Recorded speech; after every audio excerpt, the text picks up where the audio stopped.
Stadium saga might be close to yet another step, a Tampa site for the new ownership.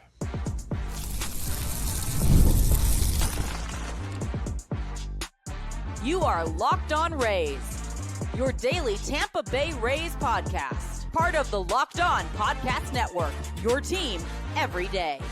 Welcome into the Locked On Rays podcast. Locked On Rays is part of the Locked On Podcast Network, now the #1 sports podcast network, your team every day. And we are Kevin and Ulises. And we are lifelong Rays fans who have been podcasting about the Tampa Bay Rays since 2019. Later on today's show, we'll close out this fun Friday episode with baseball trivia and Name That War. In a few minutes, we're playing a game of quotes, asking WTSP Sports Director Evan Closky his opinion on several of our Rays' thoughts so far for 2026.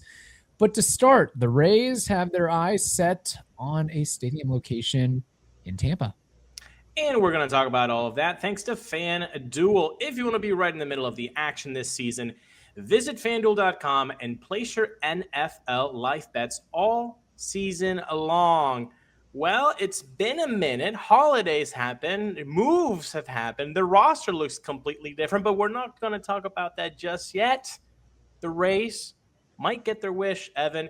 100 acres in Tampa. The news came out today that HCC, the Dale Mabry campus, might be nearing a deal for the stadium site. Is this the ideal location for a new Rays stadium? Well, it is, right? We know that it is because they've done their surveying of areas since taking over, back in October. 3 months, which is pretty impressive. 3 months, you already have your eyes set.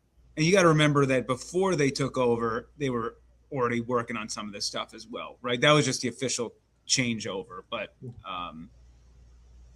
So, this is on the books. It's happening January 20th. So, if they're getting to this point, then this is sort of, I view Tuesday a little bit as more procedural. It's going to happen. Then the real work starts, right? The funding. That's where this thing is going to make or break. And based on the success or failure of this venture is going to prove if baseball will stay here in the Tampa Bay area. So that's what's kind of at stake here because, just the Orlando Dreamers group hasn't gone anywhere. They're just dormant because if something screws up here, they're a factor. They're an absolute factor. So this is going to be a ball placed on a tee for Tampa to hit. And if they do not, a lot of questions. But this is ultimately good news because it is the first step in what will be many steps moving forward. 108 acres tucked between Raymond James Stadium, Steinbrenner Field, and the Tampa International Airport. Plus, you have the HCC campus as well. So it seems destined for redevelopment plus a ballpark. But Evan, you hit on it. The ball is on the tee for the city of Tampa, Hillsborough County, and I guess HCC, maybe the state. Really, so what you're saying is this all comes down to how much money public subsidies will be forked to keep the Rays in Tampa Bay, and more specifically, the city of Tampa / Hillsborough County. Yeah, there are a lot of questions now, right? Which eventually we're going to have the answer to, but we got to get sort of out of the starting gate. And that's going to be what we figure out is what's available for the Rays. Because, they told us in the introductory press conference, this is going to be a public and private partnership. They are expecting money. How much? Where is it coming from? We do believe with Zalupski that he has ties to DeSantis to state, that there will be some circuitous route here to get some state funding, even if it's just for, infrastructure, all those things. And then it gets down to, okay, are we going to go back to the stuff that Hagan's been talking about, where the multi-use facility is paying for itself and they're taking a little bit of change off of each sale to pay for it back? Will there be a tourist tax? Like all these things. So we'll get into that nitty gritty here soon. But I would imagine that like this is going to move at rapid speed because they have to. The goal has been 2029, have it ready to go. And they can meet that goal, but they got to get shovels into the ground this year by the middle of this year. Yeah. I was like, for me, I thought that like spring training a little bit before opening day, we needed to have an announcement of like where this was going to be and have a deal kind of in place for them. Not necessarily the shovel has to be in the ground, but like we got to know that A, B, and C are slotted up and the final thing has to be figured out, and boom, like June, we're ready to roll. So, you gotta weigh that out. Plus, you got to work with the tarpons who are going to play, and it's obviously right. construction, and you got to build it. So, we'll hopefully we get to that point. But is it just fans PTSD with this whole stadium saga that now we're like, what about the money? And knowing that, the Bucks, the Glazers are going to want to have a little piece of the pie that is making us doubtful more than we should, because like you said, and I wanted to point that out, Zalewski is in good standing with the governor, with DeSantis. And that's basically how we got to the Tampa Bay Times had a really nice way of breaking it down of why maybe this is the site that they ended up using or will want to use. Is it just PTSD from fans that, oh my gosh, where the funds are going to come? Or are we just overreacting and saying, hey, this DeSantis connection could bypass a lot of those questions? If I'm a Tampa Bay Rays fan, I'm of the firm belief that until I see a shovel in the ground, I ain't believe in anything. And I'm not going to tell you otherwise. This isn't the Stu Sternberg reign. I don't think you're going to be, jostled around like he did, because that was his strategy. I think Zalewski, he's going right down the middle with a fastball. I think we get one shot to hit the ball. I don't think he's going to play around. So if Tampa says too expensive, hey, we're not forking up that amount of money. All right, we're looking at Orlando. We're looking outside the I think you would start hearing the tenor change from Manfred and from Zalewski. We got like, he made it very well known that there's got to be some sort of infrastructure built around the stadium, that this is also a little bit of a real estate play. Right. And there's got to be something feeding the beast. And that's what makes this work, is that you get the stadium, they'll reduce the size a little bit, so it's not like 40,000. It's tough to even remember what the Trop holds these days because the top deck isn't a thing. But, they've already shown good faith because they put some money into the Trop. They just announced the deck that they're going to have there in left field, where it looks all inclusive for as low as $50 in some of those games. Seems like a great deal. I'm like excited to check that out more. Yeah. But yeah, like, right now you're going to get the friendly portion of it. As long as everybody does what they got to do, there's no need to see the other side. But all we need is $1 billion. Easy to ask for it, right? Yeah. Well, they said private and public partnership. They are going to put in money. How much? Right. We don't know. We don't know a lot of these answers. So look, good first step. We know that they're working. We now have the site. We're learning as we go. We had a pretty good idea this was probably where they were going to land, but now it's kind of official. Okay, now we're ready to start the race. Exactly. Let's see where it goes. And we needed to see this right before spring training. I think that would have been really cool. Now we have some movement on this. We like it. This is just a little appetizer, folks, because as much more information comes out, we're definitely going to learn more and go with that. But next, we are going to have Evan react to some recent quotes from January episodes of Locked On Rays. Every game day during NFL playoffs, FanDuel is giving customers even more ways to get in on the action, because right now, every NFL playoff game day, FanDuel users get a profit boost pack waiting for them inside the app. Each game day, you'll see a pack loaded with multiple profit boosts you can apply to the bets you like most. Open your profit boost pack first thing on game day and see what boost you want to apply. The boosts let you lean into your game day instinct, whether you're backing momentum, defense, quarterback play, or coaching. The boosts give you more juice on the bets you already like instead of forcing you to bet on something new. And so go ahead, visit FanDuel, an official sportsbook partner of the NFL, and grab your profit boost pack every NFL playoff game day. Thank you for making Locked On Rays your first listen of the day, and thank you for making Locked On the #1 sports podcast network in the galaxy, folks. And if you want to take it up a level, for just $5, you can join the Everydayer Club and get this podcast with no interruptions, no ads, and a members-only Discord channel. Go to lockedonrays.supercast.com or check the link in the show notes to learn more. I'm going to say that 5 times fast, Evan, when we get off the show.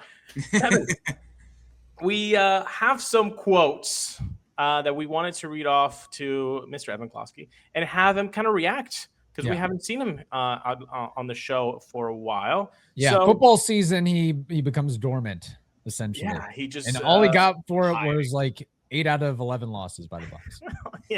Let's not. It was a great start to the season. Yeah, it was a collapse as some Rays. It was very reminiscent, actually, of what happened to the Rays this season. To be fair, that is fair. Right? Halfway through the year, we're like, oh man, this team's going to the playoffs. They're hot as hell. Then all of a sudden, it's like, what the?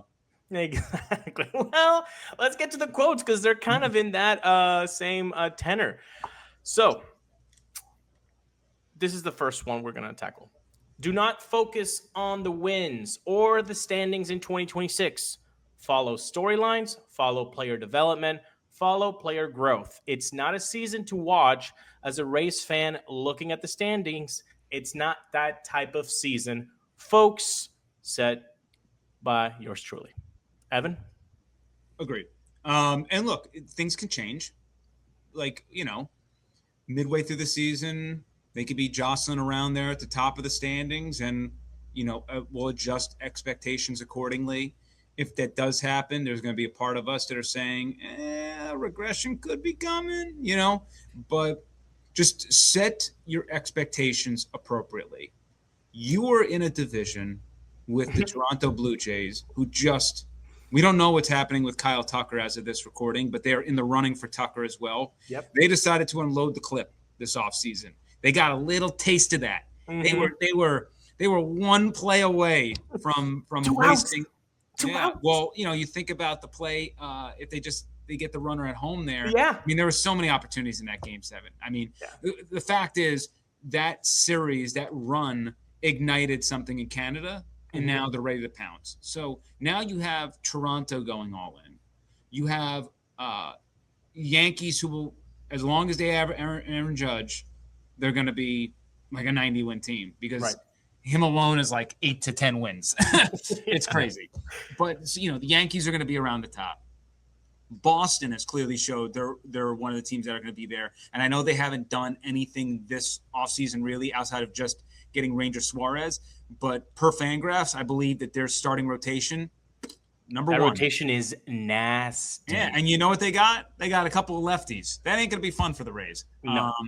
As they're still kind of, I think Eric Neander has a little bit of a battle royale when it comes to the outfield, when it comes to trying to find solutions with left-handed pitching. And then you have the bleeping Orioles, who now have the Orioles who have Shane Baz. And they were obviously a team that underperformed and were probably a lot better than what they did this past season. And you're going to see a better version of them this time around, who have invested in them again. So they got your boy Pete, Polar Bear. Yeah, they got Pete. Yeah. They got Baz. I think I'm forgetting one other one. They came back with Zach Eflin. They got Eflin, but I thought there was one other one. The closer, Ryan Helsley. Yep. Oh, yeah, that's right. Yeah. So regardless, I mean, they're going to be – so, look, on paper, Rays are the bottom of the barrel here in the East, but that's why they're restructuring here, and they've brought in a lot of talent to their farm system, and I know a lot of people out there just, when they hear that, I get it. I totally hear you. But if there is a time to restructure with how this season, next season are going and what they look like, especially with your competitors, I'd argue this is probably the best route. And their farm system, like last year, was such a disappointment from the bats in so many ways. I have a tough time believing they're going to have that, or they're going to replicate that ugly performance. Eventually, some of these guys are going to sprout up. Like, they have too much. One or two of these guys are going to hit. Like, they got to. Like, they're like 30 deep. And they're probably like 35 deep of guys that I think have the potential to be big leaguers. So I think it's going to be exciting to keep tabs of the minors. You know, that's something I personally enjoy doing. It's that type of season, yeah. But just know where they are. Exactly. I think Fangraphs has them at a 77, 78 win team. So, which I think might be a little bullish. Which I think is probably fair. I don't want to make this out to be like some 60 win team here. They're going to hover around 500. I think this team at its worst wins 71. But they're in the 70s range. If everything clicks, 81, 82 wins. Everything clicks. They're getting a C for their grade. Yeah, I think they're hanging around 71 to 77. Yeah. I would argue if everything clicks, we're talking like 85, 86. Okay. All right. That's a lot of things that have to click. Kevin. I mean, yes. All right, moving on. So this coming from yours truly, and I'm going to paraphrase it a little bit, but Shane McClanahan, if and when he returns in 2026 and beyond, he will never be the same player that he was, particularly in 2022, 2023. What say you? I don't know. I'd say probably not. He's older. He's gone through 3 years of not playing. This was a guy who was arguably the best pitcher in baseball before getting shelved. So, is he what was he that season? Like a 5-6 WAR pitcher? Like, is he that again? God. Probably not. And you got to remember, he's not going to be able to throw like 200 innings this season. Even if he is fully healthy, you're on the Drew Rasmussen plan. So, we'll see. But if Shane can be a 3 WAR pitcher, that's a W. Yeah. It's a big W. So it's like he's not what he was, but I'll sign up for that. Right. Honestly, I'm not complaining. I've said to Kevin before, dude, I'll sign up for a Shane McClanahan with a 5 ERA if he doesn't hit the IL. I don't care. I don't care about production this year. Just get me healthy Shane Mac so that I can build up in 2027 and say, this is a guy. Yeah. If he can go, I expect him to be a top of, top 3 in a rotation. I expect him to perform at that level. I don't expect him to fall off a cliff. All right. He's going to be good. But the health concerns are the health concerns. But he was so good that there probably is going to be. Yeah, I mean, is he an ace? That remains to be seen. But could I see him performing like a 2 or a 3? Sure, and then that just provides a whole stable of 2s and 3s, which isn't a bad thing. Which isn't a bad place to be, especially if they have team control, right? Yeah, exactly. Okay, my last quote, because then Kevin has another one, is, and I want you to focus really on this player because I think Kevin's next quote is about the larger, bigger picture. Okay. Mine is, Josh Lowe's last chance with the Rays is 2026. Correct. No doubt. Very good. Yeah. I'll just leave it there. And by the way, it might not even be the entire 2026 season. Like if it's bad, halfway through, it just might be it. So they, I think bringing him back this time around, they're giving him one last shot. Yeah. And I think they're doing their due diligence, which personally, probably the smart move because you don't want to watch him succeed somewhere else because they've done that before. But you can't wait around till July being like, well, if Josh just turns it around, at some point we're going to have to say the 2023 he had was a complete fluke. Yeah, an anomaly. With injuries just eating him up. Yeah, that's another guy where he was not healthy since he had spring training. He looked amazing. He got hurt the first day of the season, he never looked like himself again. It looked like he was creating swings to alleviate his oblique. And I think it created some bad tendencies and it kept him on the field, but it also what he has to learn is even being on the field, like we don't need that version of him. Like if that's going to be the version of him, it's not going to do him any favors. So, yes, last shot. The greatest ability is availability. You can be as great as you want to be, but you still got to play the games. Lock in, baby. Yeah. And you got to be able to perform at a good level. That's true as well. Following up on that, there are not many sure things still with the outfield, except for Cedric Mullins. There is no starter role guaranteed in January. So, in other words, Mullins is the only guaranteed starter in the outfielder as of right now. Thoughts on that? I would be hard pressed to say that, like, against righties to start the season, Josh Lowe probably isn't going to be out there in right field to some degree. Chandler Simpson, I'm going to argue that he's going to be out there. He's going to be an everyday player. So, for the most part, again, they're going to play flippy-floppy over here. But, yeah, I think things are up in the air. Don't get me wrong. As I said, it's a battle royale. It's, Right. There's like 10 men, 9 dudes. 10 men enter, outfield. 3 leave. But with the Rays, and we know this for eternity, right? Very rarely do they have guys who, like, the Junior Camaneros of the world, the Yandy Diaz's, Jonathan Aranda is going to enter this territory this season. They don't have many of these. Like, you're going to play every single game. And that's typically their outfield. Very rarely is it you're going to play all these games. Against righties, we're going to have this type. Against lefties, we're going to have that type. And then we're going to, we'll see where the chips fall. The lefties will likely play more than the righties. But in a big picture, I get what you're saying. But there's also a world where Cedric Mullins isn't playing against lefties either. So, so that's where it's kind of, I think there's a lot of gray area here. Because I think it's like the question really needs to be against lefties or against righties, is this solidified? Against lefties, is this solidified? And that's where we got to dig into the minutia. Yeah. And I think that's exactly where we are. With so many names, you can make a lot of mix and match here, and they all, basically almost all of them, have minor league options. So even if they're not looking good in spring training, even Chandler Simpson, hey, you're not looking good. Hey, let's just get Chandler Simpson could start at AAA. It's like it's crazy. I don't foresee that happening. There's so many names right now, Evan. Yeah, I don't see that happening. I'm expecting. I hope not. Like, what did Chandler end up hitting at the end of 296, 292? He's a 300 hitter, essentially. Yeah. And he did that in his first licks of baseball. He's really good. I mean, that's not easy to do. So did Jake Mangum, and then he got traded. Yeah, but we talked about this extensively. That was probably the best of Jake Mangum we're going to get, and like the Pirates are going to get. He's so much fun to watch, but he was redundancy. I love Jake Mangum, love him as a ball player. The Pirates should be really excited to have him. But for the Rays roster construction, Mangum and Simpson, they are the same types of player. And Simpson he's younger. I think he's got a higher ceiling than Mangum. And he's got an elite. Did I say elite? Yes. Skill. Exactly. So, like that's the thing I'm excited about Chandler is like if that was his rookie year, what's going to happen when he like understands everything?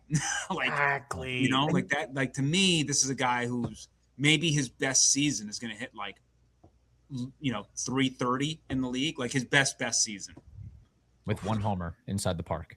Inside the park. Yeah. We actually had this as a mailbag or the other day. Like, can Chandler Simpson's first home run be an inside the parker? I think that would be so great. Well, that's going to be the only way. Only home run is going to be that. Yeah. The only place he's hitting a home run is like some rinky-dink one out at Yankee Stadium. Williamsport is where he can hit a home run. Pesky Pole is another one. Yeah. But typically when he has power, it's going the opposite way. So like when he lifts the ball, it's slapping the other way. So there's not many like left. Sacramento? Does Sacramento have a like? Theoretically, I guess Houston, but he would have to lift the ball. Yeah, he'd have to get to Crawford boxes. Yeah. So, right. I don't. The day that he hits a home run is going to be the day that like we all saw Bartolo Colon hit one. Like that's how I'm going to react. Like to the, this is a guy who didn't do it once in his minor league career. He had the inside the Parker, but he never hit one over the fence. So it's not his game, not his style. But now he's going to be. By the way, don't forget, he's moving to the Trop now. Mm-hmm. There was Steinbrenner Field was a tiny outfield, not a lot of space in the gaps. We're gonna see him to the run. Trop. He's got all this room out there to roam, and when he hits the gap, bye. Like, he is a guy that could potentially hit multiple couple of insiders. Yeah. A ball bounces over the head of a corner outfielder, and then you he's get into running that, to the races. that left field in between, left center, I guess. In that kind of that cubby corner, that little bit over there where it opens up. That's probably like the area of where he can shoot it through. Somebody should investigate what is the record of inside the park home runs hit by a player in the same season. The most by a player. Must be like maximum 3. You can go to your next segment commercial, and I'll have this answer on the back end of it. That sounds good. Sounds good. On that note, we will wrap things up on this episode with baseball trivia and Name That War. All right. Thank you for listening to the Locked On Rays podcast and making us your first listen every day. We appreciate it. We are, of course, part of the Locked On Podcast Network. Before we fully dive into baseball trivia, Evan, any update on the Inside the Park saga question? It looks like we got a guy by the name of Tom McCreary. Legend. 1903 had 12 in a season. I believe that's when there were ballparks that had like they didn't have fencing back then. The Polo Ground? Yeah, exactly. So it was a cow pasture. That was the outfield. I found Byron Buxton had 2 in 2021. Okay. Kaufman Stadium has had 16 since 2001. They're now bringing in those fences, so who knows what's going to happen. But this will be a fun stat. I got to dig more into it. There is the answer, but I don't like giving an answer from 1903 because I always think those are like. All right, when stats. When you find the answer, please give me a shout out. I'd appreciate it. Sounds good. All right, baseball trivia, bro. Let's do it. Yes, I've got a baseball trivia question for you all, and it is more modern era focused. I avoided 1901 in this question. I have a list of 10 pitchers who have accumulated at least 300 wins. So these 10 pitchers are part of the 300 win club. And the common denominator among them is these feats were all accomplished after 1961 or since 1961. So basically the last 65 years, who has accumulated 300 plus wins as a starting pitcher? I need 5 names. You need 5 of the 10? Oh, we're going to kill this. Evan, you can go first. I mean, I'll just talk with you, Ulises. Maddox, Clemens, Randy Johnson, Seaver, Gibson. Let's just go with those 5. Yeah. You have to talk slower, one at a time, please. Okay, let's start with the oldest one. I think it's Bob Gibson. Bob Gibson, that's a guess. Okay, that is strike 1. Let's go with a safe choice and go Roger Clemens. Roger Clemens is correct. Number 7 on this list with 354. We say Maddox. We say Maddox. Greg Maddox, number 8 on this list with, well, this is in different order, but he has 355 wins. That is correct. Is it Randy Johnson? Yeah, big unit, yeah. Randy Johnson is on this list, 303. I'd say let's go another Atlanta Brave, Mr. Tom Glavine. What do you think about that, Evan? He did play for the Mets, which would hurt the. True. Do you not want Seaver? Did Seaver not? I don't know. I got nervous after Gibson, but yeah, I'm pretty sure Seaver Gibson might be older though. Seaver was from the Miracle Mets of '68, right? Well, that was Ryan. That was Nolan Ryan. Nolan Ryan? Nolan Ryan, definitely. Yeah. Nolan Ryan. By the way, Bob Gibson never had 300 wins. Nice job, Ulises. I guess so. What is the guess? We're going with Nolan Ryan. Nolan Ryan is on this list, 324. Dude, I'd go Seaver. So you have Clemens, Johnson, Ryan.